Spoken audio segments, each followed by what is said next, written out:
and for pirates, returned Gaetano, repeating Franz's words. It is for that reason I have given orders to pass the island, for, as you see, the fire is behind us. But this fire, continued Franz, it seems to me rather reassuring than otherwise.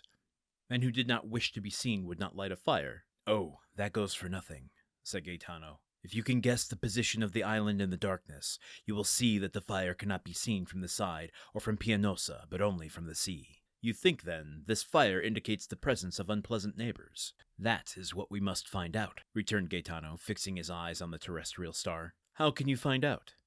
You shall see. Gaetano consulted with his companions, and after 5 minutes' discussion, a maneuver was executed which caused the vessel to tack about.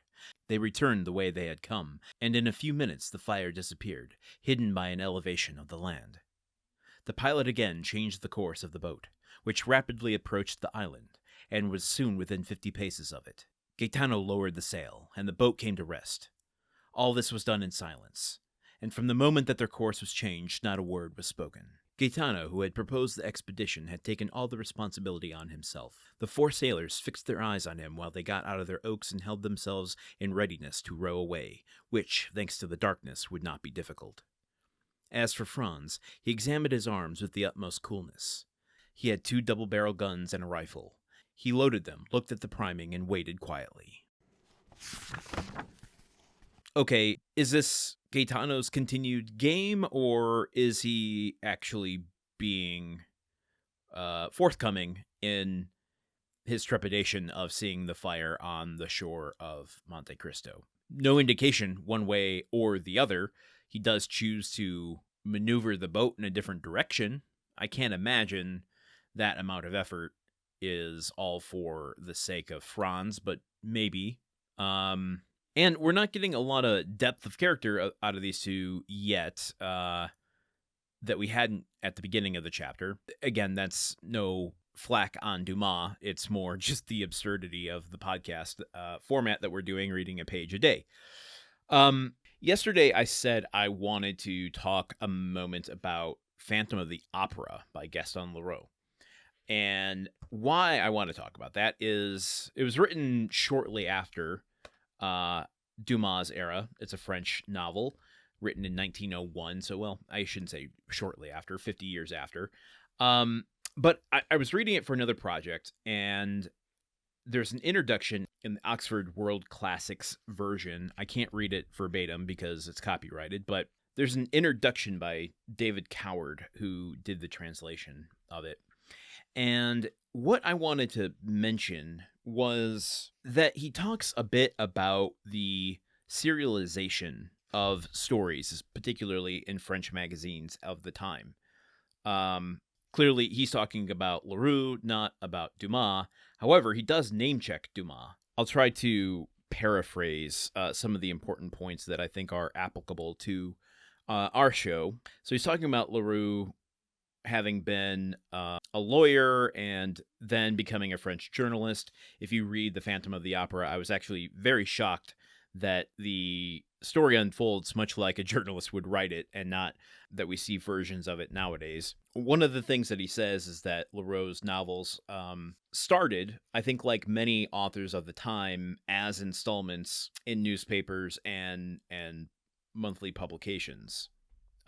Before being published in larger volumes for full consumption. What he says here that I found very interesting is that publishing, he indicates here that publishing in segments, serializing your story, allows you greater flexibility than if you were just publishing the novel outright, because publishers had a stricter expectation for the genre of your book and what your book should be doing if it was to publish it all at once. By publishing it in installments, you could be a little more flexible with the dynamicism of your story. Like, you could move more freely from adventure to mystery to suspense to comedy to drama, tragedy, etc. It wouldn't be just a strict, tight... Leroux is also someone who wrote mysteries. So, like, it wouldn't just be, this is the inspector, this is the mystery, this is what he solves. And I found that fascinating when it comes to thinking about Monte Cristo. He also goes on to say that LaRue appeared into the serialization phase at the very end of a long history, because around 1836 newspapers had started taking out advertisements rather than boosting their sales by having serialized stories. So I think the popularity of books going up because the cost of them had gone down, the fact that newspapers no longer were reliant on serialization because they had advertising, was the kind of close or culmination of the serialized story. Obviously not entirely, because it would go on to be serialized in many forms for many years, even to today, and blogs and stuff. So while he goes on to say that LaRue was one of the last successful authors to do this, I'm wondering if he means specifically in France. He doesn't say, I guess, but he does say that the masters of this were Eugène Sue and Alexandre Dumas. And the other thing that I find kind of interesting, and maybe why Dumas' stories feel rather cinematic, is he concludes this kind of talk about the serialization by suggesting that serialized installments of stories transferred from newspapers to the cinema.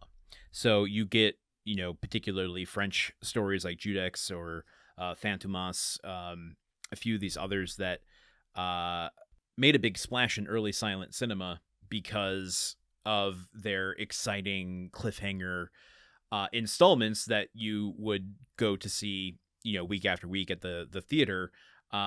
Then also being taken up by early Hollywood with, science fiction and pulp stories like Dick Tracy and Buck Rogers, which were much more Poverty Row-ish than exciting art house stuff. I mean, they were exciting, but they were certainly produced on the cheap. So I always find it interesting when I'm reading something else and it references Dumas or gives us some deeper insight into the story that we're experiencing. I did not expect to get that out of Phantom of the Opera, but there you go.